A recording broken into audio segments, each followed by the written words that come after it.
ሰላም እንደምን አምሽታችኋል የተወደዳችሁ ተመልካቾቻችን ይህ የኢትዮጵያ ቴሌቪዥን ነው የቅዳሜ ምሽት ዜናችንን ይዘን ቀርበናል አቤት ጉዳዮችን እናስቀድም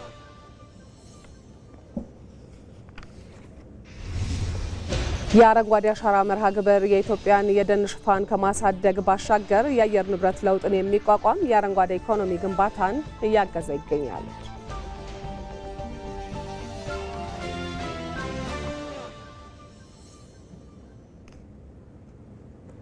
ጽምዶ የአኩራፊዎችና የፖለቲካ ከሳሪዎች ስብስብ ነው አሉ የትግራይ የሰላም ኃይል ዋና አዛዥ ብርጋዴር ጀነራል ገብረ እግዚአብሔር በየነ ወዲያንጥሩ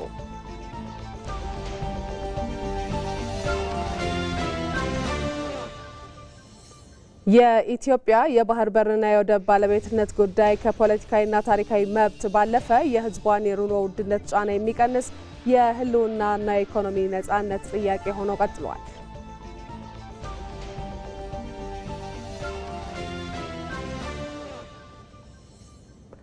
የኢትዮጵያ ህዝብ በሰባተኛው ጠቅላላ ምርጫ ያሳየው ንቁ ተሳትፎ ሀገርን ለማፍረስ የሚሰሩ ኃይሎችን ተስፋ ያስቆረጠ የውስጥ ጠላቶችን ሴራም ያከሸፈ ሆኖ አልፏል።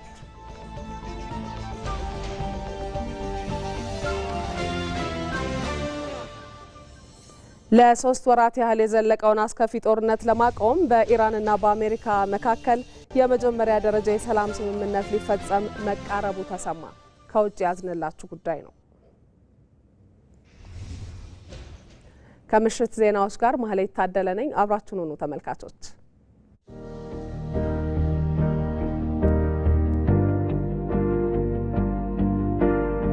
4 ቢሊዮን ችግኝ በዚህ ክረምት ለመትከል ያሰብንበት ዋናው ምክንያት በኢትዮጵያ ውስጥ ከጥቂት ዓመታት በፊት ከ30% በላይ የደን ሽፋን ያላት ሀገር አሁን ከ4% ያልበለጠ ሆኗል። የደን ሽፋናችንን ካለም መሬት ስፋት አንፃር ከብዙ መካከለኛ ምስራቅ ሀገር አንፃር እንኳን ስናወዳድር ውጤቱ አስደንጋጭ ነው። የኛ ትኩረት አፎረስቴሽን አይደለም፣ ሪፎረስቴሽን ነው። የጨፈጨፍናቸውን ደኖች መመለስ ነው። መጀመሪያ የምንንከባከበው ነገር መተከል አለበት። ሳንተክል እንክብካቤ የሚባል ነገር የለም። መትከል የመጀመሪያው ፌዝ ነው። የተከልነው እንዲበቅል መንከባከብ ደግሞ ሁለተኛው ፌዝ ነው። ያሁኑን የዘንድሮውን ተከላ በሚመለከት 40 ዛፍ በነፍስ ወከፍ እና እንደ ቤተሰብ የሚተከለው ዝም ብሎ መልሰን በማናየው ከባቢ አይደለም። ከኔ የሚጠበቀው ቅድም እንዳልኳችሁ ለሙዚየምነት የሚውለው እና አሁን የምሰራበት ምኖርበት አካባቢ ላይ ቤተ መንግስት ውስጥ 1000 ችግኝ መትከል ነው። እናንተም እንዲሁ ማለት ነው። አርሶ አደሩስ በጓሮ ከተከለ በኋላ ሚንከባከበውና ወደ ገበያም የሚያውለው ለማገዶም ይሁን ሌላ ፍሩት ያላቸው አገዳዎችም ይሁኑ የሚተከለው ነገር ጥድና ባህር ዛፍ ብቻ አይደለም። የሚተከለው ነገር ተተክሎ የሚሸጥ ዋጋ የሚያወጣም ነገር ስለሆነ ዛሬ 5000 ችግኝ ተዘጋጅቷል። ይሄን 5000 ችግኝ በመትከል በጋራ ሀብለን ከ4 ቢሊዮኑ 5000 ዛሬ እንቀንሳለን።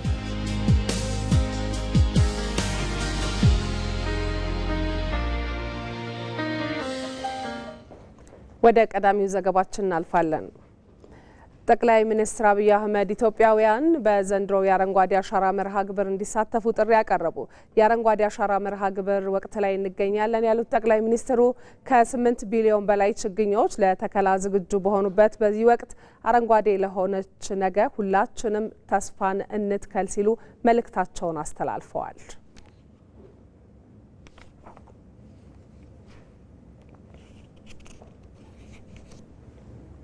የአረንጓዴ አሻራን መሰረት ያደረገው የጥምር ግብርና በኢትዮጵያ የፍራፍሬ ምርትና የቡና ኤክስፖርት ላይ ተጨባጭ ለውጥ እንዲመዘገብ አስችሏል።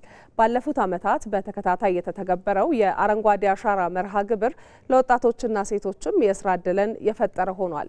ይህ ከንቅናቄ ወደ ባህል የተሻገረው አረንጓዴ አሻራ ለኢኮኖሚ እድገት ምን አስተዋጽኦ አበርክቷል የሚለውን ሮዛ መኮንን በትንታኔዋ ዳሰዋለች። አንድ ችግኝ በመትከሎ ብቻ ለሀገሩ ኢኮኖሚ አስተዋጽኦ ማድረጉን ተገንዝበውት ይሆን? በመሬት መራቆትና በድርቅ ስትፈተን የኖረችው ሀገራችን ኢትዮጵያ ዛሬ በዓለም ፊት አዲስ የኢኮኖሚና የተስፋ ምዕራፍ እየከፈተች ነው። ለመሆኑ አንዲት ችግኝ የአንድን ታላቅ ሀገር የፋይናንስ አቅም እንዴት ልትቀይር ቻለች? ከዚህ ግዙፍ ሀገራዊ ንቅናቄ በስተጀርባ ያለው እውነትስ ምንድን ነው? ቆይታችን ለዚህ ምላሽ ይኖረዋል።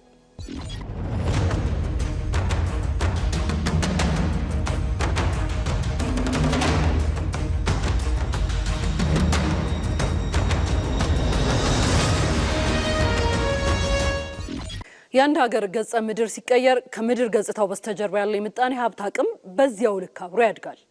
ኢትዮጵያ በተለያዩ ጊዜያት በሚከሰት ድርቅ፣ በአፈር መሸርሸርና መራቆት ዋጋ ስትከፍል ኖራለች። ይሁንና ይህ ታሪክ አሁን እየተቀየረ ነው።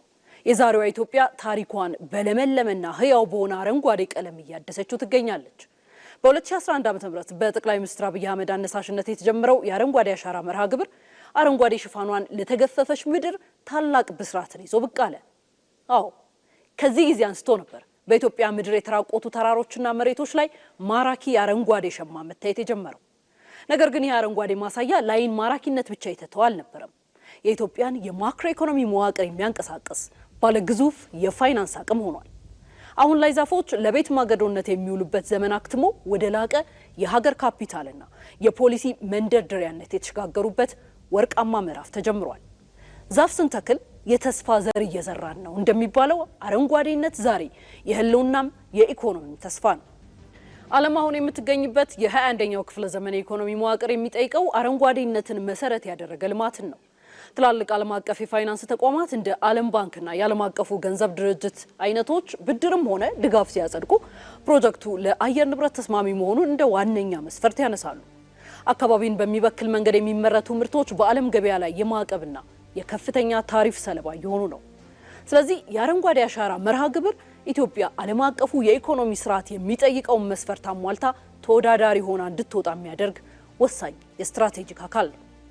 የሀገራትን ተሞክሮዎችን ብንመለከት በ1980ዎቹ የደን ሽፋኗ በሚያስደነግጥ ሁኔታ አሽቆልቁሎ የነበረው ኮስታሪካ ዛፎችን ለሚተክሉ ቀጥታ የገንዘብ ማበረታቻ በመስጠቷ ዛሬ ከኢኮቱሪዝም ብቻ በዓመት በቢሊዮን የሚቆጠሩ ዶላሮችን ታገኛለች።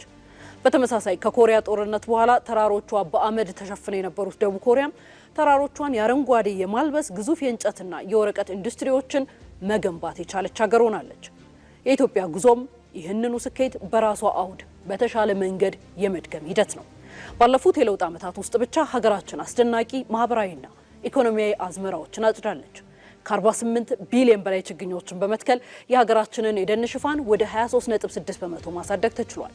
ለዘመናት በቡና ላይ ብቻ ጥገኛ የነበረው የወጪ ንግዳችን የአረንጓዴ አሻራ ፍሬ በሆኑ እንደ አቮካዶ፣ ማንጎና የፓፓያ ምርቶች እየታገዘ ነው። በአረንጓዴ አሻራ የቡና ኤክስፖርት ራሱ ከ230 ሺህ ቶን ወደ 475 ሺህ ቶን በላይ በማደግ ከፍተኛ የውጭ ምንዛሬ እያስገኘ ይገኛል። ከአግሮ ኢንዱስትሪ ግብዓት አንጻርም በይርጋለም ቡሬና ከምቦልቻ ለተቋቋሙ የፍራፍሬ መጭመቂያና የምግብ ማቀነባበሪያ ፋብሪካዎች ዋነኛ የጥሬ ዕቃ ምንጭ በመሆን ከውጪ በዶላር ይገባ የነበረው ምርት በሀገር ውስጥ መተካት ተችሏል። ከስራ ዕድል ፈጠራ አኳያ ኤፍኤስዲ አፍሪካ የተሰኘው ተቋም እንዳረጋገጠው ከሆነ ይህ ውህደት እስከ 700 ሺህ አዳዲስ የስራ ዕድሎችን ፈጥሯል። ከ120 ሺህ በላይ በሆኑ የችግኝ ጣቢያዎች ወጣቶችና ሴቶች ቀጥተኛ የገቢ ተጠቃሚ ሆነዋል።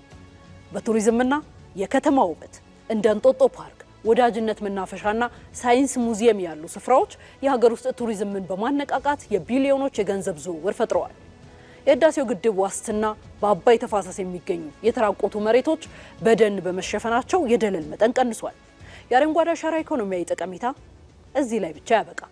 ይህ ሙሉ በሙሉ ከተሰላ ማክሮ ኢኮኖሚያዊ ስትራቴጂ የመነጨ ግዙፍ ራዕይ ነው። ኢትዮጵያ ግቧን ወደ 50 ቢሊዮንና ከዚያ በላይ ችግኞች ለማድረስ ያቀደችው እቅድ በአፍሪካ ቀንድ ትልቁን የካርበን ማከማቻ የመቆጣጠርና የቢሊዮን ዶላር አረንጓዴ ፋይናንስ ፈንድ ወይም ካርበን ክሬዲት በቀጥታ ወደ ሀገር ውስጥ የማስገባት እርምጃ ነው። በአረንጓዴ አሻራ መርሃ ግብር እስካሁን የተተከሉት ከ48 ቢሊዮን በላይ ችግኞች የኢትዮጵያን የወደፊት የእድገት ጉዞ ብሩህ የሚያደርጉ የማይናወጡ ጠንካራ የኢኮኖሚ መሰረቶች ናቸው። ይህ የዛፎች ታሪክ ብቻ አይደለም። ይህ የኢኮኖሚ የህልውናና የትውልድ ሽግግር ታሪክ ነው። በአረንጓዴ አሻራ የምንተክላት እያንዳንዷ ችግኝ የነገው ትውልድ የሚረከባት ህያው የእድገት ማረጋገጫ ሀብት ናት። ከዚሁ ጋር በተገናኘ አረንጓዴ አሻራ የኢትዮጵያን የደን ሽፋን ከማሳደግ ባለፈ የአየር ንብረት ለውጥን የሚቋቋም የአረንጓዴ ኢኮኖሚ ግንባታን እያገዘ ይገኛል። በመርሃ ግብሩ የሚተከሉ ችግኞች ለግብርና፣ ለኢንዱስትሪና ለቱሪዝም የኢኮኖሚ ዘርፎች እድገትም የላቀ ጠቀሜታ አላቸው። ሳምሶን ገድሉ ይህን ጉዳይ በተመለከተ ያሰናዳው እንከታተል። ሀገር ማለት ሰው፣ ሀገር ማለት ተራራው፣ ሀገር ማለት መልክዓ ምድሩ ነው። መልክዓ ምድሯን ያራቆተች ሀገር የመጣኔ ሀብት የደም ስሯም አብሮ መንጠፍ ይጀምራል። ለዚህም ነው ኢትዮጵያ ተራሮቿና መስኮቿን ዳግም ህይወት እንዲዘሩ ያስቻለውን አረንጓዴ አሻራ በየዓመቱ የምታከናውነው። ይህ የመንግስት የፖሊሲ ቁርጠኝነትና የህዝብ የነቃ ተሳትፎ ፍሬ አፍርቶ ዓለም ጭምር እየመሰከረለት ይገኛል። የአረንጓዴ ልማት ስትራቴጂን ያስቀመጠ ነው። ይህ ደግሞ የእድገትና የአየር ንብረት ለውጥን አቀናጅቶ የሚይዝ አረንጓዴ ኢኮኖሚን ለመገንባትና መካከለኛ ገቢ ካላቸው ሀገራት ተርታ ለመሰለፍ የተያዘውን እቅድ ለማሳካት የሚያስችል ነው። በዚህ ታዲያ ጠንካራ ኢኮኖሚን ለመገንባት የያዘችውን የረጅም ጊዜ እቅድ ለማሳካት እየሄደችበት ያለው መንገድ ሊደነቅ የሚገባ ነው። ኢትዮጵያ የአየር ንብረት ለውጥን ለመዋጋት የምታከናውነው የአረንጓዴ አሻራ መርሃ ግብር የካርበን ልቀትን ለመቆጣጠር ብቻም ሳይሆን የተራቆተ መሬት እንዲያገግምና የደን ሽፋኑ እንዲጨምር የሚያስችል በዓለም አቀፍ ደረጃም እንደ ምሳሌ ሊወሰድ የሚገባው ነው። እነዚህ ዛፎች በመተከላቸው በአረንጓዴ አሻራ ለግብርና ምርታማነት ከፍተኛ አስተዋጽኦ ያደርጋሉ። ዛፍ ብቻ ሳይሆን ፍራፍሬዎችም ይተከላሉ። አብሮ ቅድም እያለው ቡና ይተከላል፣ አቮካዶ ይተከላል፣ ብርቱካን ይተከላል፣ ሎሚ ይተከላል። ዞሮ ዞሮ አቮካዶም ለምግብነት ይውላል። ቡናም እንደዚሁ አርሶ አደሮች ያንን ቡና ሸጠው ምግብ ሊገዙ ይችላሉ። ያንን ቡና ሸጠው ገቢያቸውን ከፍ ያደርጋሉ፣ ኑሯቸውን ይለውጡበታል። ስለዚህ ከዚህ አንጻር ከፍተኛ ጠቀሜታ አለው ማለት ነው። የአንድ ሀገር ኢኮኖሚ መነሻውም መድረሻውም አረንጓዴ የለበሰ መልክዓ ምድርና ትውልድን የሚያሻግሩ ተክሎች ናቸው። ከቱሪዝም እስከ ወጪ ንግድ፣ ከግብርና እስከ ኢንዱስትሪ፣ ይህ ሁሉ ዛሬ ላይ በምንተክላቸው እያንዳንዱ ችግኞች ላይ መሰረቱን ያደርጋል። ኢትዮጵያም ነገን አርቀው በሚያማትሩ ልጆቿ ታግዛም በአጭር ዓመታት ውስጥ በርካቶች ለዓመታት ማሳካት ያልቻሉትን የአረንጓዴ አሻራ መርሃ ግብር ተግብራ ኢኮኖሚዋን ከተፈጥሮ አዋህዳለች። ሀገራዊ ማንሰራራት ከኢኮኖሚክ መሻሻል ውጪ ሊታሰብ አይችልም። ኢኮኖሚያችን በብዙ መስክ የሚገለጥ ቢሆንም ከዚህ ከግሪን ሌጋሲ ጋር በሚያያዝ በቱሪዝም ሰው ከሀገሩ ትኬት ቆርጦ ወደኛ የሚመጣው ውብ መልክዓ ምድር ለማየት ነው። በቱሪዝም መስህብነት፣ በኮንፈረንስ መስህብነት የኛ ክላይሜትና የኛ ሀገር ተመራጭ እንዲሆን ግሪን ሌጋሲ የማይተካ ሚና ተጫውቷል። ለዚህ የግሪን ሌጋሲ ግብዓት እጅግ ከፍተኛ ነው ብለን መውሰድ እንችላለን። ከግብርና አንጻር የአፈር መሸርሸር ምርታማነት እንዲያድግ የከርሰ ምድር ውሃ ብቻ ሳይሆን የዝናብ መጠን እንዲጨምርና እርሻችን በዝናብ እጥረት ምክንያት እንዳይደርቅ በዘራነው ልክ ሳይሆን አብዝተን ሃርቨስት ማድረግ እንድንችል አግዟል። በኢንዱስትሪ የሚወሰን እንደሆነ ግብርና ትልቁ ግብዓት ነው። ከግሪን ሌጋሲ አንጻር ከባምቡ በተጨማሪ ለወረቀት ግብዓት የሚሆን ዛፍ በስፋት በመትከል የወረቀት ፋብሪካ በኢትዮጵያ መትከል ከቻል ለወረቀት የምናወጣውን ከፍተኛ ወጪ መቀነስ ብቻ ሳይሆን ለህትመት፣ ለትምህርት ስርዓታችን በእጅጉ የሚያግዝ ይሆናል። ለኢንዱስትሪ ግብዓት ነው። ለግብርና ወሳኝ ነው። ለቱሪዝም ወሳኝ ነው። ኢኮኖሚያችን በአጠቃላይ የሚያነቃንቅና የሚያሳድግ ነው። ለማኝ የተባለችውን ሀገር የምግብ ሉዓላዊነት ያረጋገጠች ሀገር የሚያስብል ታላቅ ስራ ነው። ይህ ንቅናቄ ከጥላ ማግኘት ወደ ኪስ ማዳበር፣ ከጎረቤት እስከ ማዕድ መሙላት የተደረገ ታላቅ የኢኮኖሚ ሽግግር ነው። ኢትዮጵያ አሁን ካለችበት ከ48 ቢሊዮን በላይ ችግኞች አልፎ ሁሉንም መሬቷን አረንጓዴ ማልበስ የመዳረሻ ግብ ሆኗል። የኢትዮጵያ አረንጓዴ አሻራ መርሃ ግብር ስነ ምህዳርን ከመጠበቅ በተጨማሪ ምጣኔ ሀብቶን ከስር መሰረቱ እያሻሻለ የሚገኝ የዘመናት ትልቁ የኢኮኖሚ ትራንስፎርሜሽን እና የወደፊት የብልጽግና ጉዞን ብሩህ የሚያደርግ ጠንካራ መሰረት ነው። በችግኝ ማፍላት ስራ ላይ የተሰማሩ ወጣቶች ለአካባቢ ጥበቃ ከሚያበረክቱት አስተዋጽኦ ባሻገር ለራሳቸውና ለአካባቢያቸው ማህበረሰብ ሰፊ የስራ ዕድል በመፍጠር የኢኮኖሚ ተጠቃሚነታቸውን እያረጋገጡ ይገኛሉ። ዜጎች የአረንጓዴ አሻራ ንቅናቄን ወደ ባህል በመቀየር ለጥላነትና ለምግብነት የሚውሉ ችግኞችን የመግዛትና የመትከል ልምዳቸውን አሳድገዋል። ኤዶም አማራ የአረንጓዴ አሻራ መርሃ ግብር የዜጎችን ችግኝ የመትከል ባህል በእጅጉ አሳድጓል። ከዚሁ ጋርም በችግኝ ማፍላት ስራ ላይ የተሰማሩ ወጣቶች ቁጥር እንዲጨምር አድርጓል። ይህ ዘርፍ ለአካባቢ ጥበቃ ከሚያበረክተው አስተዋጽኦ ባለፈ ለብዙ ወጣቶች የስራ ዕድል የፈጠረና የገቢ ምንጭ የሆነ ስኬታማ የስራ መስክም ሆኗል። አቮካዶ አሉ፣ ማንጎ አለ፣ የፍራፍሬ አይነቶች አሉ። እነዚህ የሚተከሉ ተክሎች አሉ። ፊከስ፣ ከረሜላ ፊከስ ይባላል አሉ። ችግኞች ራሳችን እናቀርባለን። ራሳችን ምርቱ ራሳችን ጋር ያለው ከፋርም ምናምን ያመጣን ወስተን በመትከልም እንሰራለን ማለት ነው። በየከለሩ ልክ ስሙም ይለያያል። አሁን ለምሳሌ እንደነዚህ እንደምታዩቸው አቮካሪያ የሚባል አበባ አለ። ሌሎችም ከረሜላ ፊከስ አለ። በቃ በብዛት ያው ትናንሾቹም አሉ። በዛው ልክ ደግሞ ቅመማቅመሞችም አሉ። ወጣቶቹ ለደንና ለከተማ ውበት የሚያገለግሉ ተክሎችን እንዲሁም ከፍተኛ ኢኮኖሚያዊ ጠቀሜታ ያላቸው እንደ አቮካዶ፣ ማንጎና ቡና ያሉ የፍራፍሬ የንግድ ሰብል ችግኞችን ለገበያ እያቀረቡም ነው። የሰዎች ባህሪ ማለት ይህን አረንጓዴ ችግኞችን የመግዛት ባህሪያቸው ያው ከጊዜ ጊዜ እየጨመረ ነው የሚመጣው። የሆነ የሚቀንስ ነገር የለም። ቤት ለማስዋብ ግቢ ለማስዋብ የተሻለ ነገር ነው ብዬ አምናለሁ። ሰውም ያው በዛው ልክ አምኖ ነው እየገዛ ያለው ማለት ነው። ባህላችን የተሻሻለ ነው፣ ከበፊት የተሻለ ነው። ችግኝም ሰውን እያወቀው ነው። ጥቅም እንዳለው ሁሉም ህዝቡ እየተገነዘበ ነው ያለው። በአሁኑ ሰዓት ሁሉም እየተከለው ነው። ፍራፍሬዎቹ እስከ 300 ብር 400 ብር አሉ። ትላልቅ ዛፍ አቮካሪያ፣ የተለያዩ ትላልቅ ዛፎች አሉ። እነሱ እስከ 10,000 ብር 4,000 ብር እንደ ሳይዛቸው ነው የሚሸጡት። በሸገር ከተማ አስተዳደርም ቀደም ሲል ስራ አጥ የነበሩ በርካታ ወጣቶች በማህበርና በግል በመደራጀት በችግኝ ማፍላት ስራ ላይ ተሰማርተዋል። ይህም በከተሞችም ሆነ በገጠር አካባቢዎች ያለውን የስራ አጥነት ቁጥር ለመቀነስ ትልቅ እገዛ አድርጓል። ፍቃዳችን በመሸጥም ማፍላትም ስለሆነ ሁሉንም ነው እየሰራን ያለ ነው። የሚበሉም አሉ፣ ለጫካ ወይ ደግሞ ለጌጥም የሚሆኑ አሉ። ሁሉንም ነው አንድ ላይ እየሰራን ያለ ነው። ከሚበሉት አቮካዶ፣ አፕል፣ ብርቱካን እነዚህ አሉ። ስትሮበሪ አለ። እንትን ደግሞ ከጌጣጌጥ ደግሞ ሞጋምብል አለ። ቤት ውስጥ ያላችሁ የቤት ውስጥ አበባዎች አሉ። እንደገና ደግሞ የጫካ እንደ ሰልጊን አለ፣ ጃካራንዳ፣ ቦትል ብሩሽ እነዚህ አሉ። በሸገር ከተማ በሁሉም ክፍለ ከተሞች ለ2018 አረንጓዴ አሻራ ከ1.3 ሚሊዮን በላይ ችግኞች ተዘጋጅተዋል። ዱዋል ፐርፐስ ያላቸው ችግኞች አሉ። አሁን ጥላም የሚሆኑ ለውበትም የሚሆኑ ለምግብነትም የሚያገለግሉ ችግኞችን በብዛት አሁን እዛ ላይ ነው ሰው ወዴ ነው እያደለ ያለው። ዱዋል ፐርፐስ ያላቸው ችግኞች አሉ። አሁን ጥላም የሚሆኑ ለውበትም የሚሆኑ ለምግብነትም የሚያገለግሉ በብዛት አሁን እዛ ላይ ነው። አሁን ስራውንም የሚሰራው መትከልም አሁን በጣም እንትን የሚያደርጉት ወደዛ ነው አድሏቸው ማለት ነው። በችግኝ ማፍላት ላይ የተሰማሩ ወጣቶች የአየር ንብረት ለውጥን ለመቋቋም የሚደረገውን ሀገራዊ ጥረት ከመደገፍ ባለፈ የሀገር ውስጥ የምግብ ዋስትናን ለማረጋገጥ የራሳቸውን ድርሻ እየተወጡ ነው።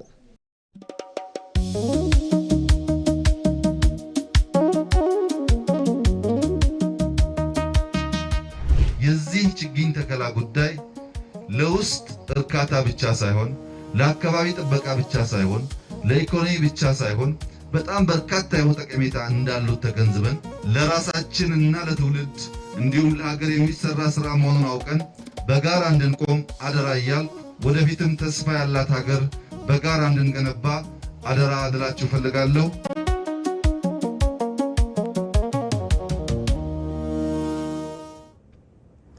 የቅዳሜ ምሽት ዜናችን ቀጥሏል። ተመልካቾቻችን ወደ ሌሎች ዘገባዎቻችን እናልፋለን። ጽምዶ የአኩራፊዎችና የፖለቲካ ከሳሪዎች ስብስብ ነው ሲሉ የትግራይ የሰላም ኃይል ዋና አዛዥ ብርጋዴር ጀነራል ገብረ እግዚአብሔር በየነ ወዲያን ጥሩ ተናገሩ። የፕሪቶሪያው ስምምነት የትግራይን ሰላም የመለሰ እንደሆነም ዋና አዛዡ ጠቅሰዋል።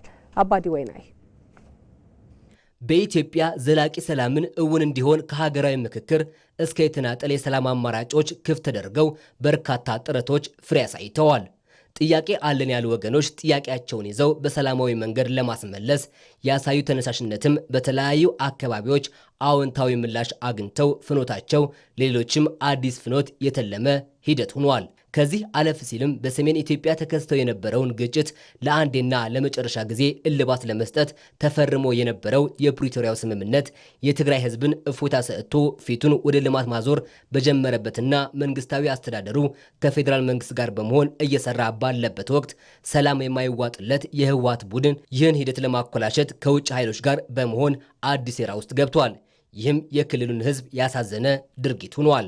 የትግራይ የሰላም ኃይል ዋና አዛዥ ብርጋዴር ጀነራል ገብረ እግዚአብሔር በየነ ወዲ አንጥሩ ከኤቲቪ ትግርኛ ጋር በነበራቸው ቆይታ በትግራይ ክልል ወቅታዊ ጉዳዮች ዙሪያ ሰፋ ያለ ማብራሪያ ሰጥተዋል። ጀነራሉ የፕሪቶሪያው ስምምነት ለትግራይ ሕዝብ ሰላምን ያጎናጸፈና ችግሮችን ወደ መልካም አጋጣሚ የቀየረ እንደነበር አንስተዋል። በተለይም የስምምነቱ ተፈጻሚ በፌዴራል መንግስት የነበረው ፍላጎት ከፍተኛ እንደነበር አንስተዋል። የፕሪቶሪያው ስምምነት የትግራይን ውድቀት የሚመኙ ኃይሎችን ፍላጎት የገታና በክልሉ ሰላም እንዲሰፍን ያደረገ የሰላም ፍኖት ነበር። ነገራት ክፍትሑ ድሌት ነርና ቪክቶሪያ መስተፈረመ ድማ ደስተኛታት ኢና። በትግራይ የነበረው ችግር እንዲፈታ ፍላጎት ነበረን። የፕሪቶሪያው ስምምነት ሲፈጸም ደግሞ ደስተኞች ነበርን።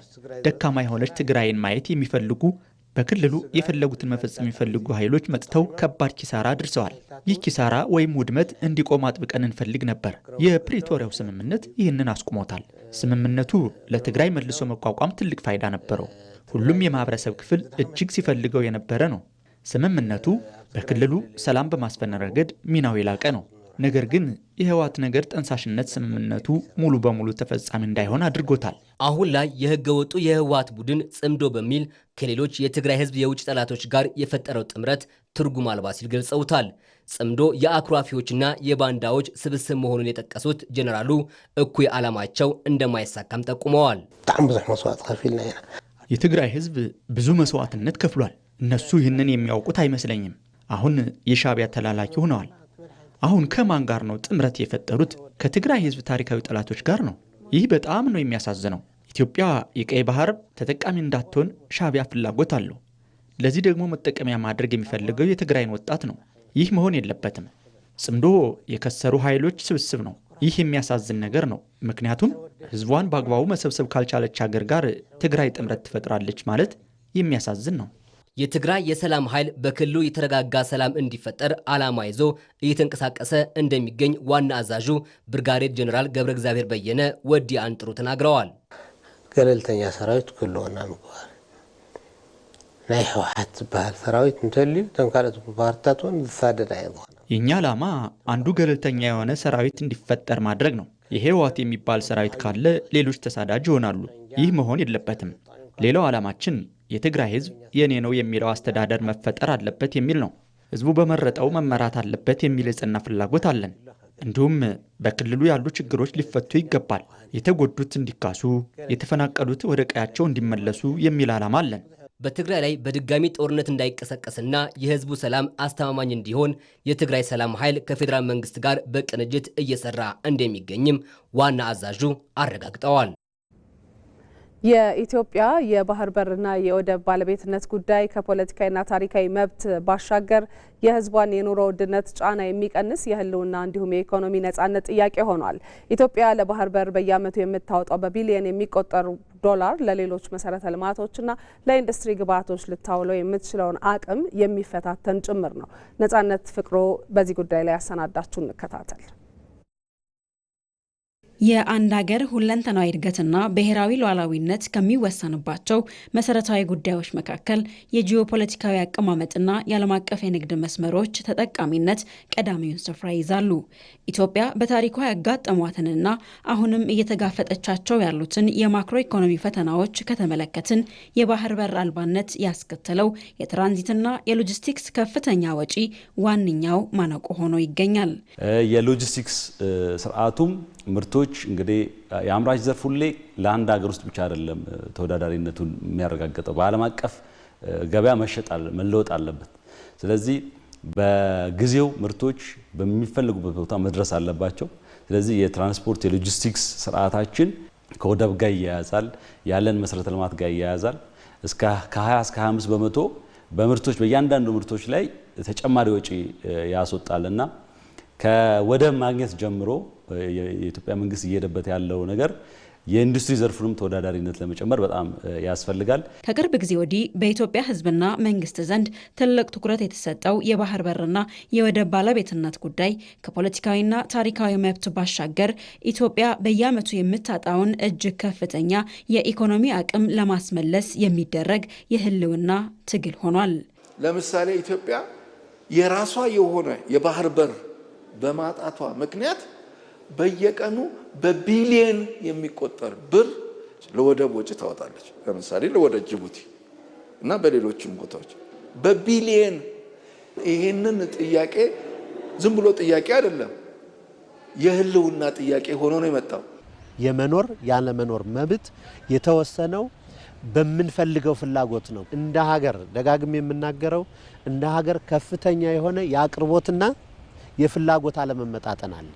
ይሄን የአቅርቦትና የፍላጎት አለመመጣጠን አንዱና ዋነኛው ልንመልሰው የምንችለው በማምረት ነው። ማምረት ደግሞ ብዙ ራው ማቴሪያሎችን ይጠይቃል። ብዙ ራው ማቴሪያሎች ደግሞ ከውጭ ይመጣሉ። ስለዚህ ይሄ የባህር በር ጥያቄ ይሄን እንዲመልስ ተደርጎ ያለ ነው ማለት ነው። ታዋቂው የኢኮኖሚክስ ምሁር ጀፈሪ ሳክስና የተባበሩት መንግስታት ያደረጓቸው ጥናቶች እንደሚያሳዩት የባህር በር ያላቸው ሀገራት የባህር በር ከሌላቸው ሀገራት ጋር ሲነጻጸሩ በጠቅላላ የኢኮኖሚ እድገታቸው ላይ ቢያንስ የ25 በመቶ ተጨማሪ ብልጫ አላቸው የሚል ነው። የዩኤን ጥናት እንደሚያሳየው የአንድ ሀገር ጂዲፒ ከ25 እስከ 30% የባህር በር ነው። ለምሳሌ ኢትዮጵያ 100 ቢሊዮን ከሆነ ጂዲፒዋ አይኗ ያየ 25 ቢሊዮን 30 ቢሊዮን ትታለች ማለት ነው። የባህር በር ማጣት የሚያስከትለው ወጪ በገንዘብ ብቻ የሚለካ አይደለም። ትልቁ ፈተና የጊዜ መባከንና የጎረቤት ሀገራት የቢሮክራሲ ሰንሰለት ነው። ቆይታ ሲኖር ጥራት የመቀነስ እርጥበት የመሳብ በጊዜ ሳይደርስ ሲቀር ከገዢ ሀገሮች ጋር ያለ መግባባት ጉዳቱ በብዙ አንግል ነው። የራስ በኖር ግን እነዚህ ነገሮች ሁሉ ቀረፉና ቅድሚያ ለምሰጣቸው ነገሮች በአስቸኳይ የመላክ ቶሎ የንግድ ፍጥነቱን የመጨመር እንትን እኖራልና ከምናገኘው በውጪ ምንዛሪ ነው የምንከፍላቸው። በውጪ ምንዛሪ ስንከፍል ከፍተኛ ለሀገር መግባት የሚገባውን ነገር ለዛ እናወጣ። እያንዳንዱ ነጋዴዎቻችን በሶስተኛ ሀገር ወደብ ሲጠቀሙ የሚመጣባቸው ተግዳሮቶች ቀላል ነገር አይደለም። ያንዳንዷ እቃ ተቆጥራ ተለክታ ነው ከዚህ ሀገር የሚወጣው። ያንዳንዱ ነገር ተመዝኖ እሱ ብቻ አይደለም። ኮንቴነራቸው በአንድ ወደብ ላይ ሲቀመጥ የሚከፈለው ኪራይ በሚሰሩት የንግድ ስራ ላይ ትልቅ የሆነ አሉታዊ ተጽዕኖ ነው የሚያሳድረው። ዛሬ በሀገር ውስጥ የሚታዩት የዋጋ ንረቶችን በቀጥታም ሆነ በተዘዋዋሪ ወደብ አልባነት አስተዋጽኦ ያደረገው። ኢትዮጵያ በአሁኑ ወቅት ለጅቡቲ ወደብና ለሌሎች ተጓዳኝ የሎጂስቲክስ አገልግሎቶች በየዓመቱ በቢሊዮን የሚቆጠር ወጪ ታወጣለች። ይህ የውጭ ምንዛሬ ፍሰት ለሌሎች መሰረተ ልማቶችና ለኢንዱስትሪ ግብዓቶች ልታውለው የምትችለውን አቅም የሚሻማ ሆኖ ቆይቷል። ወደብ ሲኖረን ቀድሞ የሚመጣው ነገር ምንድነው? ለውጭ ሀገር የምናወጣው የውጭ ሀገር ምንዛሬን ማስቀረት ይቻላል ማለት ነው። ለሀገር ውስጥ የምጣኔ ሀብት ቢውል ሊያመጣ የሚችለውን ለውጥ ማሰብ ይቻላል። ስንት መስኖ ይገነባል፣ ስንት ትምህርት ቤት ይገነባል፣ ስንት መንገድ ይሰራል፣ ስንት ድልድይ ይሰራል። እነዛ ነገር ደግሞ የንግዱን ሰንሰለት እንዲሳለጥ ከማድረግ ባለፈ የሚፈጥሯቸው ምጣኔ ሀብታዊ እንቅስቃሴና የስራ ዕድሎች ማሰብ ይቻላል ማለት ነው። የኢትዮጵያ የባህር በር ጥያቄ ከፖለቲካዊ ትርክቶቹ ባለፈ የኢትዮጵያን የወጪ ንግድ በዓለም ገበያ ተወዳዳሪ የሚያደርግ የንግድ ፍሰቱን የሚያቀላጥፍና የሕዝቧን የኑሮ ውድነት በከፍተኛ ደረጃ የሚቀንስ የኢኮኖሚ ነጻነት ጥያቄ ነው።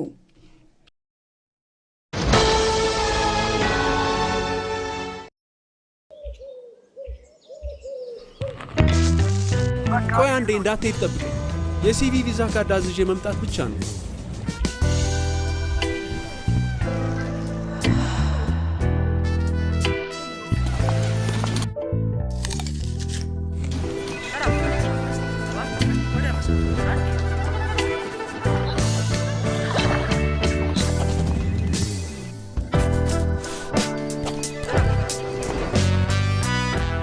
ባንኮ በመዳፉ በያዙት ስልኮ ቤቶ ድረስ ከተፍ ይላል። ሰላም ጤና ይስጥልኝ።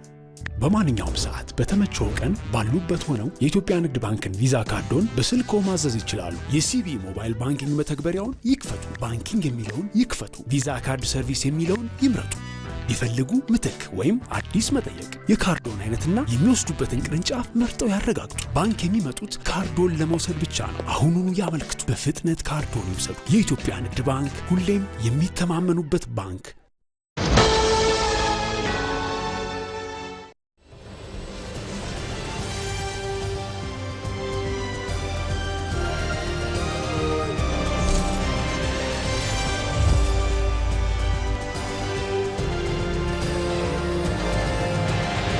የነገዋን ኢትዮጵያ የሚቀይሩ ባለድንቅ አምሮ ወጣቶች ወደ መድረክ መጥተዋል። በሐሳብ የበለጸጉ በቴክኖሎጂ የረቀቁና የኢትዮጵያን የወደፊት ዕጣ ፈንታ ለመለወጥ የሚተጉ ወጣቶች የሚገናኙበት ታላቅ መድረክ። የሚሊዮኖችን ሕይወት የሚቀይር ፈጠራ ይዘው የሚቀርቡት እነማን ይሆኑ? ዳኞችን ያከራከሩ ፈጠራዎች፣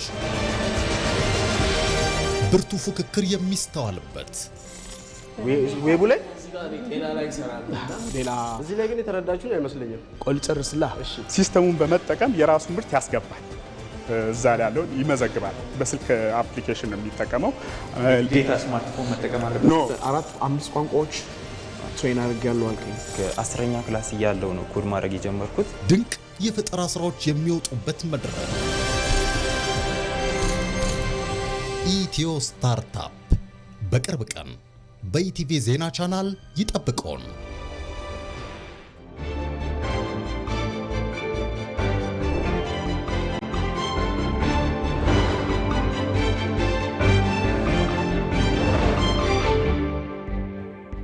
ዜናችን ቀጥሏል። ተመልካቾቻችን 7ኛውን ጠቅላላ ምርጫ ወደ ተመለከቱ ዘገባዎቻችን ደግሞ እንሻገራለን። የኢትዮጵያ የሲቪል ማህበረሰብ ድርጅቶች ምክር ቤት በ7ኛው ጠቅላላ ምርጫ ላይ ለተሳተፉና የበኩላቸውን ላበረከቱ ተቋማትና አካላት የምስጋናና የእውቅና መርሃ ግብርን እያካሄደ ነው። በዚህ መድረክ ላይ የተገኙት የኢፌዴሪ ፕሬዝዳንት ታዬ አጽቀሥላሴ አያሌ ኢትዮጵያውያን በምርጫው የተሳተፉት ሰላም ወዳድ በመሆናቸውና ለቀጣዩ ትውልድ ዋጋና ተስፋ ለመስጠት መሆኑን አንስተዋል። በእውነቱ እኛ ኢትዮጵያውያን የተመዘገብነውንም የመረጥነውም አገራችን ስለምንወድ ብቻ የተመዘገብነውም የመረጥነውም ለሰላም ያለንን ፍቅር እና ቀናይነት ለመግለጽ ነው። ማልደን ተነስተን የተመምነውም ሆነ እስከ ውድቅት ሌሊት ድረስ በትዕግስት የመረጥነው የኢትዮጵያ ዕጣ ፈንታ በገዛ እጃችን መሆኑን ለማረጋገጥ ነው። የመረጥነው ስልጣን ብቸኛው መውጫ መንገድ የኛ የኢትዮጵያውያን ፈቃድና ይሁንታ መሆኑን ባሸራችን ለማተም ነው። በነቂስ የተሰለፍነው ደግሞ የነውጥ የጥፋትና የሞት ድግስ ከስቦ የኢትዮጵያ ተስፋ የሚለመልመው በሰለጠነ የፖለቲካ አውድ መሆኑን ለመግነጽ ነው። የመረጥነው እንደ ኢትዮጵያዊ ለራሳችን ሕይወት ነው። ለመኖራችን ለተስፋችንና ለቀጣዩ ትውልድ ትልቅ ተስፋና ዋጋ ለመስጠት ነው የመረጥነው። የዘንድሮ ምርጫ አሸናፊና ተሸናፊ ያለበት ሳይሆን አሸናፊዎች ከፍተኛ ኃላፊነት የሚቀበሉበት ስለመሆኑም ፕሬዝዳንት ታዬ አጽቀሥላሴ አጽንኦት ሰጥተውበታል። ምርጫው አሸናፊ ለሆኑ ድርጅቶች የድልና የከበሬታ መገለጫ ሳይሆን የከባድ ኃላፊነትና የአደራ ምዕራፍም ጭምር ነው። አሸናፊዎች ይበልጥ በታማኝነት፣ በጭምትነት፣ በንጽህና በሐቅ መስራት መስራትን መርሆቻቸው ሊያደርጉ ይገባል። በሐሳብና በመርህ ማመን አምኖም መፈጸም ተቀዳሚ ተግባራቸው ሊሆን ይገባል። የሕዝብን የልብ ትርታ ማዳመጥ፣ ሕዝባዊ ውግንናን መጠበቅ እና የህዝብን ህሊና የራስ ገንዘብ የራስ ሀብት ማድረግ ከአሸናፊዎች የሚጠበቅ ፍጹም ኃላፊነት ነው። የኢትዮጵያ ህዝብ በሰባተኛው ጠቅላላ ምርጫ ያሳየው ንቁ ተሳትፎ ሀገርን ለማፍረስ የሚሰሩ ኃይሎችን ተስፋ ያስቆረጠ የውስጥ ጠላቶችንም ሴራ ያከሸፈ ሆኖ አልፏል። በምርጫው የተገኘው ታላቅ ድል በዜጎችና በመንግስት መካከል ያለውን ትስስር በማጥበቅ የሀገረ መንግስቱን መዋቅር ለመጠበቅ የሚያስችል ግዙፍ አቅምም ይፈጥራል። ቶማስ ኃይሉ ግንቦት 24 2018 ዓ.ም የኢትዮጵያ ህዝብ ታሪክን የመቀየርና የሀገሩን ዕጣ ፈንታም በራሱ እጅ የመወሰን ታላቅ አቅም እንዳለው በተግባር ያሳየበት ደማቅ የታሪክ ምዕራፍን አስመዝግቧል። ይህ ታሪካዊ ክንውን ከተራ የምርጫ ሂደት በላይ የኢትዮጵያውያንን ጽናትና የሉዓላዊነት ክብር ዳግም ያረጋገጠም ደማቅ አሻራ ተደርጎ ተቆጥሯል። በእርግጥ ይህ ህዝባዊ ማዕበልና የናኘው የምርጫ ተሳትፎም አልጋ ባልጋ የተገኘ ሳይሆን በፈተና ውስጥ የተገኘ ታላቅ ድል ነው። በዚህም የአንዳንድ ሀገራትን የህዝብ ቁጥር የሚያህል ህዝብ በነቂስ ወጥቶ ለሀገረ መንግስት ሁሉናና ለነገው ጉዞ የማይናወጥ ህጋዊና ህዝባዊ ቅቡልነትን ዳግም የማረጋገጫም ምልክትም ሆኗል። ስለዚህም የህዝብ ድምፅን በማናቅና የፖለቲካ ስልጣን ለመቆናጠጥ ሲንቀሳቀሱ ለነበሩ ኃይሎች ማንኛውም ይህ ህገ መንግስታዊና አቋራጭ አካሄዶችን ሙሉ በሙሉ ተቀባይነት የለውም የሚል መልእክትን አስተላልፎ ታላቅ የህዝብ ክንድ ሆኖም አልፏል። ይህ ምርጫ እንዲደናቀፍ በመቶዎች የሚቆጠሩ ቦምቦች በየከተማው እኮ ስንለቅም ኖረናል። ሰው የራሱን ወገን የራሱን ወንድም ማን ላይ እንደሚያርፍ ሳያቅ እንደረበሽኩ ለማለት ብቻ ከሆነ ሀገር የተላከለትን ቦምብ ይዞ በየከተማው መሄድ ይሄ ጤነኛ የትግል ስልት አይደለም። በዚህም ምርጫ ያገኘው ከፍተኛ ህዝባዊ መሰረትና ቅቡልነት ለኢትዮጵያ ጠንካራና የማይናወጥ የመንግስት መዋቅር ለመገንባት ዋነኛ ሞተር ሲሆን ሀገርን ለማፍረስናም ብሔርና ሃይማኖትን ከፋፍሎም ለመበተን ሌት ተቀን ሲሰሩ ለነበሩ የጥፋት ኃይሎች ምርጫው የቅስማቸው ስብራት ነበር። ምክንያቱም ይህ ቁጥሩ የበዛ የዜጎች ተሳትፎም የመንግስት ምስረታ በህዝብ ፍላጎት ላይ የተመሰረተ በመሆኑም የትኛውም አይነት የፖለቲካ ውዥንብርና ጫና መሰረተ ቢስ አድርጎታልና ነው። በሌላ በኩል ሰፊ የህዝብ ተሳትፎ የመንግስትን መዋቅር ህጋዊ መሰረትን ስለሚያጠናክረውም የጥፋት ኃይሎቹ የመንግስትን ደካማ ጎን ወይንም የቅቡልነት ክፍተትን ተጠቅሞ ሀገርን ለማፍረስ የሚያደርጉትን የሙከራ በር የሚዘጋም ሆኗል። ምርጫው በኢትዮጵያ የረጅም ጊዜ ጉዞ ላይ አስተማማኝ ሰላም፣ መግባባትና ዘላቂ ብሔራዊ መረጋጋት እንዲሰፍንም የማይናወጥ የመሰረት ድንጋይም አስቀምጧል። ኢትዮጵያ ካጋጠሟት ዘመናዊና ውስብስብ የውስጥና የውጭ የደህንነት ስጋቶች ራሷ እንድትጠብቅ መንግስታዊ ተቋማት እንዲጠናከሩና የሀገሪቱ ሉዓላዊነት ይበልጥ እንዲከበር ዳግም የተረጋገጠበትም ነበር ማለት ይቻላል። ከ54 ሚሊዮን በላይ ህዝብ ድምፅ ለመስጠት ሲመዘገብ የሉዓላዊነት መገለጫና የህግ የበላይነት ማረጋገጫን እንዲሁም ወደ ከፍታ ለምትጓዘው አዲስቷ ኢትዮጵያ ዘላቂ የነጻነትና የዲሞክራሲ ዋስትናም ሆኗል። ሰባተኛው ሀገራዊ ምርጫው ኢትዮጵያውያን በምንም ረገድ ሆነው ማንኛውም ነገር ከመፈጸም ወደ ኋላ እንደማይሉ፣ ኢትዮጵያውያን በራሳቸው አቅም በራሳቸው እንደሚወስኑ፣ ረጅም የሆነ የመንግስት ልምምድ እንዳላቸው፣ በየትኛውም አካባቢ ይሁን ችግሮች እንኳን ቢከሰቱ ኢትዮጵያውያን ተባብረው ቁርጠኛ ከሆኑ መፈጸም እንደሚችሉ፣ ስለዚህ ኢትዮጵያውያን ለነጻነታቸው ሉዓላዊነትን ለማስከበር እየሄዱ ያሉበት መንገድ ከዚህ ትምህርት መውሰድ እንችላለን። አጠገባችን ያሉት አገራቶች ኢትዮጵያውያን ተከፋፍለዋሉ፣ ራሳቸውን በራሳቸው መወሰን አይችልም ብለው እንዳያስቡ በደንብ ትልቅ ትምህርት ይሆናል። በእርግጥ በምርጫው የተገኘው ድል በዜጎችና በመንግስት መካከል ያለውን ትስስር በማጥበቅ የሀገረ መንግስቱን መዋቅር ከማንኛውም ውስጣዊና ውጫዊ የደህንነት ስጋቶች ለመጠበቅም የሚያስችል ግዙፍ አቅምም ይፈጥራል። ምክንያቱም ዜጎች የመረጡት መንግስት እንደራሳቸው ንብረት ጠባቂ አድርገው ስለሚቆጥሩት ሀገርን ከውስጥ ሰርጎ ገቦችና ከውጭ ታሪካዊ ጠላቶች የመጠበቅ ስራ የመንግስት ብቻ ሳይሆን የራሳቸው የዜጎች የዕለት ተዕለት ተግባርም ያደርጉታል።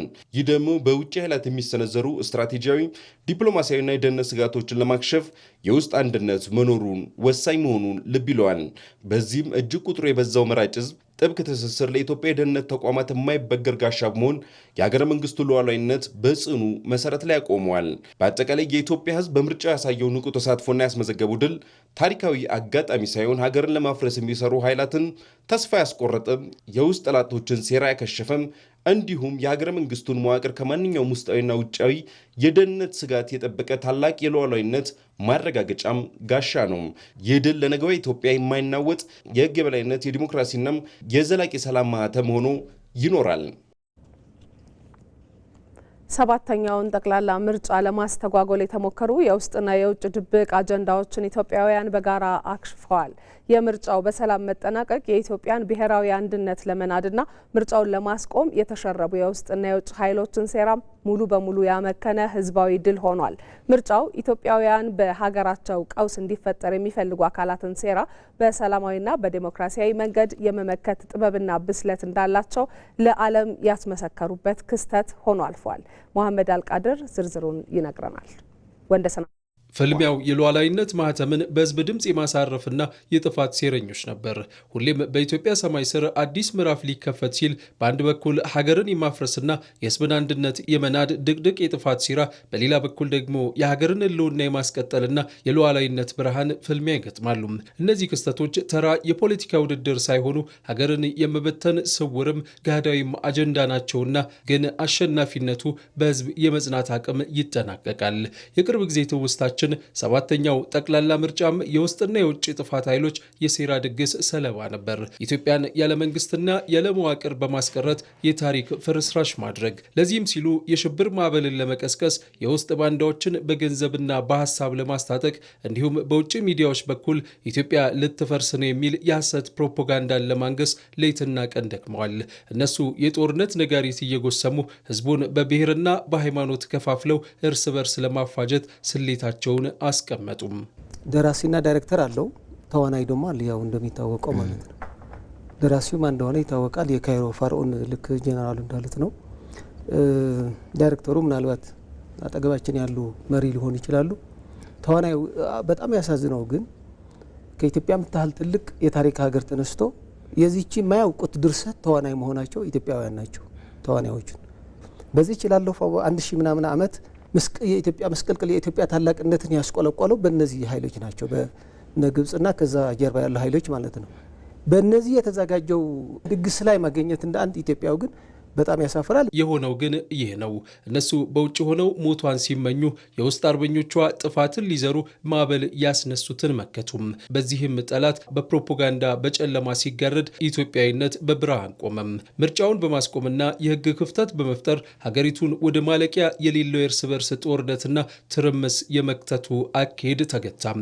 ሰላም አረጋጋጩ ህዝብም የታዩትን ስጋቶችና አሉታዊ ትረካዎች ወደ ጎን በመተው በማለዳ በነቂስ ወጥቶ ድምፁን በሰላማዊ መንገድ ሰጠም። የውስጥ ልዩነቶችን በመጫርና የሽብር ስጋቶችን በመርጨት የኢትዮጵያን ብሔራዊ አንድነትና ህልውና የማክሰም ስውር ደባም በታላቅ ህዝባዊ አንድነት በተግባር ከሰመም። ዛና እየመጣ ተቀበሉ። አሁን መረጫ ቤት ሊሄድ ነው። በቃ እግዚአብሔር ይመስገን ደስ የሚል ቀን ነው። ለአካል ጉዳተኛም ሆነ ለሌላው ማህበረሰብ እና ለሀገሪቱ ያገለግላል የሚለውን መርጫ አለው። ኢትዮጵያ መርጣለች። የሚሆናትን የሚበጃትን ኢትዮጵያ መርጣለች። ይበጀኛል ይሆነኛል የሚለውን ደግሞ በነጻነት መርጫለሁ። ሉዓላዊነትን በመዳፈር የውጭ ኃይላት ጣልቃ ገብነትንም በማጠናከር የእነሱ ተላላኪና ፍላጎት አስፈጻሚ ለማድረግ የተጀመሩ ቀውሶችን ቀድሞ የተረዱት ኢትዮጵያውያን በሀገራቸው ቀውስ እንዲፈጠር የሚፈልጉ አካላትን ሴራ በመመከት የራሳቸውን እድል በራሳቸው የመወሰን ብስለትን ለዓለም አሳይተዋል። ኢትዮጵያ ሁላችሁም እንደምታውቁት ጥንታዊ ሀገር ነው። ስርዓት ያውቃል፣ መንግስት ያውቃል፣ በሚያስፈልግ ጊዜ መሰብሰብን ያውቃል፣ በሚያስፈልግ ጊዜ መዝመትን ያውቃል፣ በሚያስፈልግ ጊዜ ዋጋ መክፈልን ያውቃል። ይሄን ህዝብ በትናንሽ ፕሮፓጋንዳ ሸብረክ ማድረግ አይቻልም። የውስጥና የውጭ ጫና የማይደፈሩ ለሀገራዊ ህልውናቸው በአንድነት የሚቆሙ መሆናቸውን በተግባር ያሳዩበት የጠላቶች ሴራም ሙሉ በሙሉ በህዝብ ጽናትና በጥበብ የተሞላ ተግባራዊ ምላሽ የፈረሰበት ታላቅ የድል ምዕራፍ ነው። ተመልካቾች ቀደም ሲል የተከታተላችሁትን ዘገባ ያሰናዳው መሐመድ አልቃድር ነበር። ያቀረበው ደግሞ ወንደሰን አፈወርቅ ነው።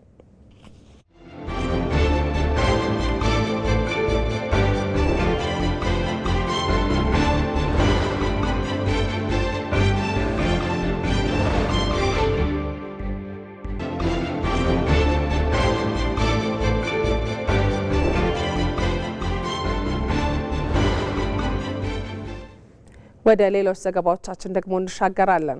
በ3.2 ቢሊዮን ብር ወጪ የሚከናወነው የመጀመሪያው ምዕራፍ የሐዋሳ ሐይቅ ዳርቻ ልማት ፕሮጀክት ግንባታ ተጀመረ። ርዕሰ መስተዳድር ደስታ ሌዳሞና የከተማ አስተዳደሩ ከንቲባ ጥራቱ በየነ የፕሮጀክት ግንባታውን አስጀምረውታል። የፕሮጀክቱ ግንባታ በ3 ምዕራፎች ተከፋፍሎ የሚከናወን ሲሆን የመጀመሪያው ምዕራፍ በ6 ወራት ጊዜ ውስጥ እንዲጠናቀቅ ውጥን ተይዞለታል። ሚካኤል ገዙ ዝርዝር አለው። በባለፈው አንድ ዓመት ጊዜ ውስጥ በሐዋሳ ከተማ መጠነ ሰፊ የኮሪደር ልማት ስራ እየተከናወነ ይገኛል።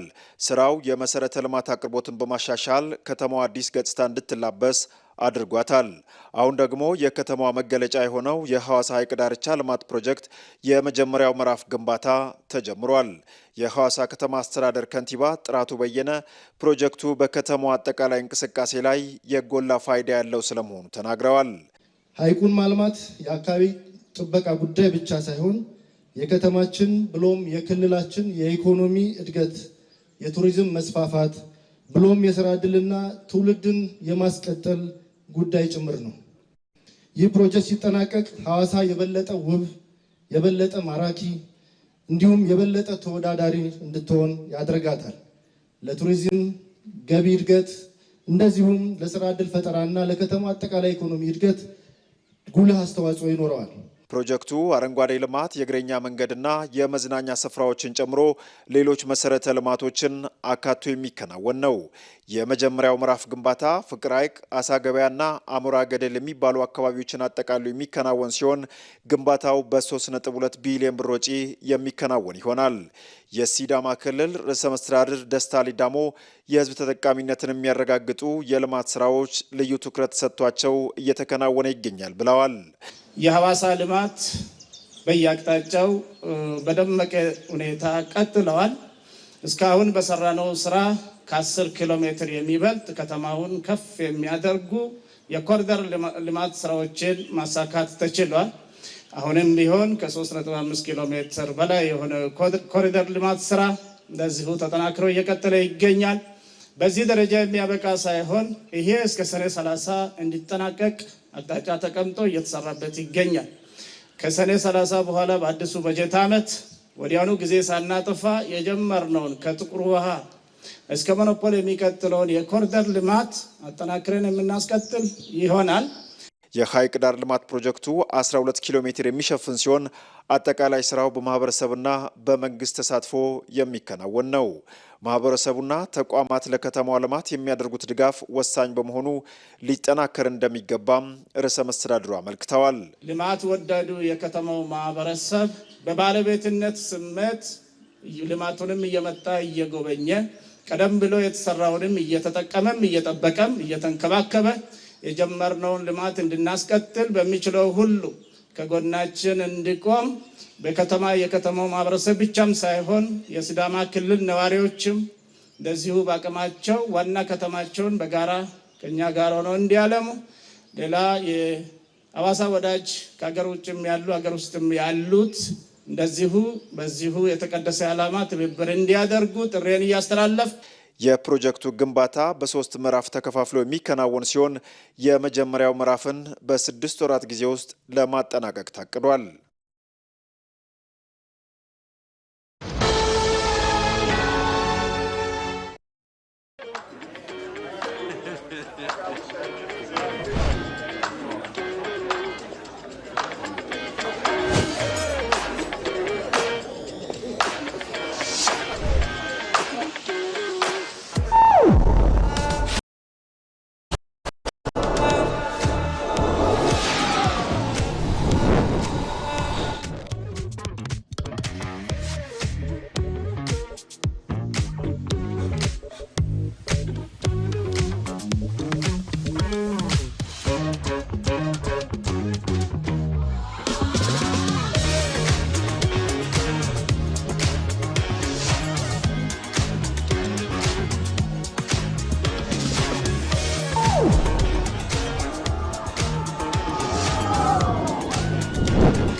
በቴሌብር ሂሳባችንን በቀላሉ ስንጋራና ጉርሻ ስንሰጥ እንዲህ ነን። ቴሌብር። የቱለማ ገዳ ስርዓት የ71ኛው ዙር የስልጣን ሽግግር ነገ ይፈጸማል። የቱለማ ኦሮሞ ገዳ ስርዓት የ71ኛው ዙር የስልጣን ሽግግር ዳካኮራ በተባለ ልዩ ስፍራ እየተካሄደ ይገኛል። የስልጣን ርክክቡ ማጠቃለያም በነገው ዕለት የስልጣን ወይም የአለንጋ ሽግግር በማድረግ የተለያዩ አካላት በተገኙበት ይካሄዳል። የገዳ ስርዓት ለብዙ ዘመናት የዘለቀና ዓለም እያደነቀው የማይዳሰስ ቅርስ ሲሆን የማህበረሰቡን ባህል እሴትና ስነ ምግባር ጠብቆ ከትውልድ ወደ ትውልድ በማሻገር ረገድ ትልቅ ሚና እየተወጣ ነው። ገዳ ሰላምና እርቅን የሚያሰፍን የማህበረሰቡን ተሳትፎ የሚያጠናክር ማንነትና ባህልን የሚጠብቅ እኩልነትንም የሚያረጋግጥ እንዲሁም ለሰላማዊ ስልጣን ሽግግር ለትውልድ የሚያስተምር ስርዓት ነው። የቱለማ ገዳ ስርዓት የ71ኛው ዙር የስልጣን ሽግግር ከገዳ ሜልባ ወደ ገዳ ሙደና ለማስተላለፍ የተለያዩ ባህላዊ ስነ ስርዓቶች በዳካኮራ የባህል ስፍራ እየተከናወኑ መሆናቸውን የኦሮሚያ ኮሚኒኬሽን መረጃ ያመለክታል። በመጨረሻም የውጭ ዜና ለ3 ወራት ያህል የዘለቀውን አስከፊ ጦርነት ለማቆም በኢራንና በአሜሪካ መካከል የመጀመሪያ ደረጃ የሰላም ስምምነት ሊፈረም መቃረቡ ተሰምቷል። ይሁን እንጂ ስምምነቱ እሁድ ዕለት ሊፈረም ይችላል መባሉን የኢራን ወገን ውድቅ አድርጎታል። የፓኪስታን ጠቅላይ ሚኒስትር ሻህባዝ ሻሪፍ ሁለቱም ወገኖች በስምምነቱ ማዕቀፍ መስማማታቸውን ገልጸው የኤሌክትሮኒክስ ፊርማ ስነ ስርዓት እሁድ ዕለት ሊከናወን እንደሚችል ፍንጭ ሰጥተው ነበር። ነገር ግን የኢራን የውጭ ጉዳይ ሚኒስትር ቃል አቀባይ እስማኤል ባቃኢ ይህንን አስተባብለው በፊርማው ቀን ላይ ጥንቃቄ ማድረግ እንደሚያስፈልግና ስምምነቱ እሁድ እንደማይፈረም አስታውቀዋል። ቃል አቀባዩ አክለውም ስምምነቱ በሚቀጥሉት ቀናት ሊፈረም የሚችልበት እድል ቢኖርም በሌላኛው ወገን በኩል የሚታየው ማቅማማት ሂደቱን በጥንቃቄ እንድንመለከተው ያደርገናል ብለዋል። የፊርማው መዘግየት በሚቀጥሉት ቀናት የሚከናወኑትን የቴክኒክ ደረጃ ውይይቶች ይበልጥ ውስብስብ ሊያደርጋቸው ይችላል መባሉን የዘገበው ሬውተርስ ነው። ተመልካቾቻችን የምሽቱ ዜና በተከታተላችሁት መልኩ አብቅቷል። ከኛ ጋር ስለቆያችሁ እጅግ አድርገን እናመሰግናለን። ማህሌት ታደለ ነኝ። በሰላም ደሩ።